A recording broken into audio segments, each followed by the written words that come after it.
ہمارے چینل پاک ٹائم کو لائک کریں، سبسکرائب کریں اور ساتھ ہی بیل آئیکن کو پریس کریں، آپ کو اپڈیٹس ملتی رہیں گی۔ بسم اللہ الرحمن الرحیم۔ السلام علیکم ناظرین۔ طارق جمیل کا اسلام عورت کے لباس سے شروع ہو کر عورت کے جسم پر ختم ہوتا ہے۔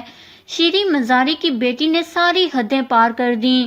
مولانا کے حوالے سے ایسی شرمناک بات کہہ دی کہ سوشل میڈیا پر ہلچل مچ گئی۔ ناظرین، جب سے پاکستان کے عالم دین مولانا طارق جمیل نے وزیر اعظم عمران خان کی ٹیلی تھون نشریات میں شریک ہو کر دعا کرائی، تب سے ایک طبقہ انہیں سخت تنقید کا نشانہ بنا رہا ہے۔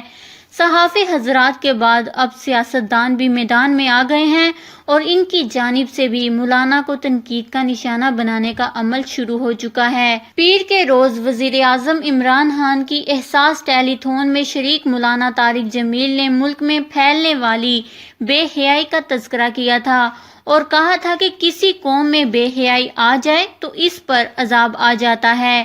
اسی حوالے سے سماجی رابطوں کی ویب سائٹ ٹویٹر پر شیریں مزاری نے اپنے ٹویٹ میں کہا کہ یہ کہنا کہ کرونا وائرس جیسی وبا چھوٹے بازو پہننے والی خواتین یا نجی اسکولوں یونیورسٹیوں میں نوجوانوں کو گمراہ کرنے کا نتیجہ ہے، یہ عالمی وبا سے مکمل نا علمی اور عورت بیزاری ہے اور یہ مکمل طور پر ناقابل قبول ہے۔ شیریں مزاری نے مزید کہا کہ ہم اس طرح کے الزامات کی آڑ میں خواتین کو ٹارگٹ بنانا قبول نہیں کریں گے۔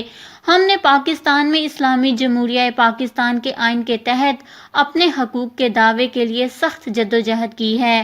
شیریں مزاری کے بعد شیریں مزاری کی صاحبزادی ایمان مزاری بھی پیچھے نہ رہیں اور مولانا طارق جمیل پر تنقید کرتے ہوئے لکھا کہ طارق جمیل جیسے لوگوں کا اسلام عورت کے لباس سے شروع ہو کر عورت کے جسم پر ختم ہوتا ہے، یہ ایک گندے ذہن کی علامت ہے۔ گزارش ہے کہ مولانا طارق جمیل عورت کے جسم سے توجہ ہٹا کر سچے دل سے خدا سے رجوع کریں، بے شک خدا معاف کرنے والا ہے۔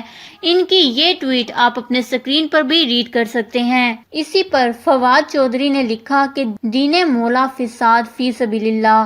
سوشل میڈیا صارفین نے شیریں مزاری اور فواد چودھری پر کڑی تنقید کی اور کہا کہ شیریں مزاری انسانی حقوق کی وزیر ہیں، لیکن اس نے کبھی انسانی حقوق کے لیے کوئی ڈھنگ کا کام نہیں کیا، بس وزارت پر بوجھ بنی ہوئی ہیں۔